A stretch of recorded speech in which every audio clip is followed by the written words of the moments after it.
Millions of pages of court documents have recently been unsealed by the U.S. government.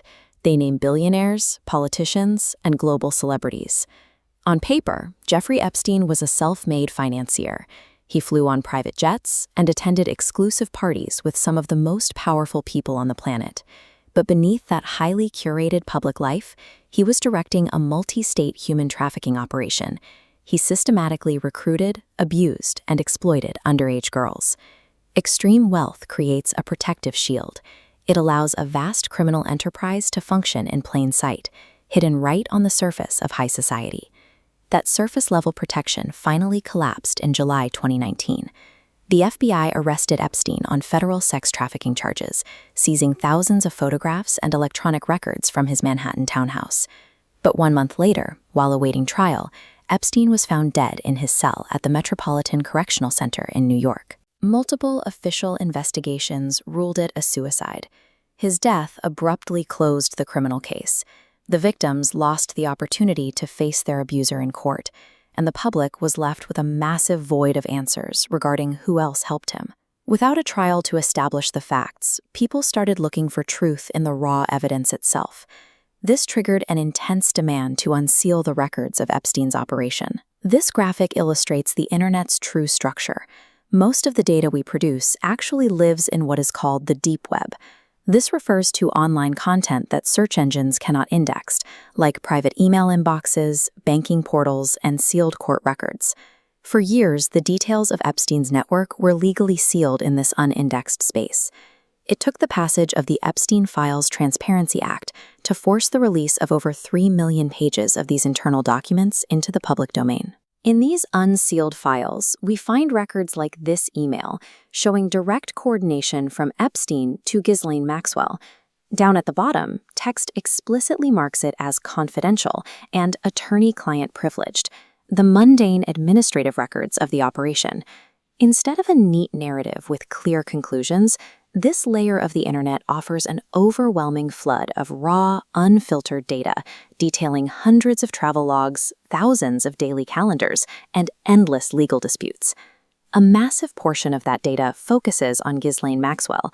She managed the logistics of Epstein's households and actively recruited underage girls into the network.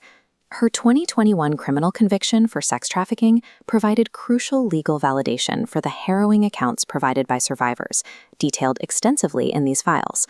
But there is a crucial legal distinction to make regarding the newly released pages. The vast majority of these documents stem from civil litigation, not criminal prosecutions. A politician or celebrity's name appearing in an unsealed flight log or an email contact book does not legally equate to participation in any crimes. Civil court records often include untested allegations and third-party references. The U.S. Justice Department has stated that no definitive client list exists in these files. Society wants a verified list of guilty participants, but the legal system has only provided a massive, ambiguous address book. That ambiguity creates intense frustration. When millions of pages fail to yield a simple list, people begin searching deeper, unindexed layers of the internet for hidden answers. They often turn to the dark web.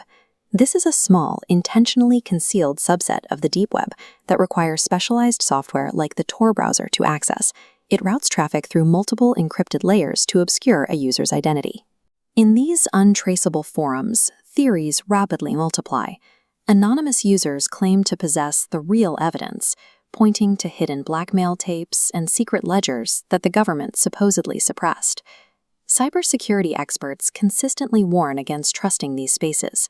The dark web is highly unregulated, and the documents floating around there are frequently manipulated or entirely fabricated by bad actors. When official transparency fails to provide definitive answers to a massive crime, the public will inevitably attempt to manufacture its own closure in the darkest, least verifiable corners of the internet. We are left looking back at the original, structural problem. A trafficking network operated across multiple states and international borders, protected by systemic wealth and influence for decades. The release of millions of records hasn't satisfied the public's hunger for a definitive answer. The evidence is massive and often contradictory, offering fragmented glimpses of a conspiracy rather than a clear path to justice. Does the full truth remain buried under heavy redactions in official files, or has it simply been lost to the endless churn of internet rumors? The ultimate horror lies in what high society tolerated.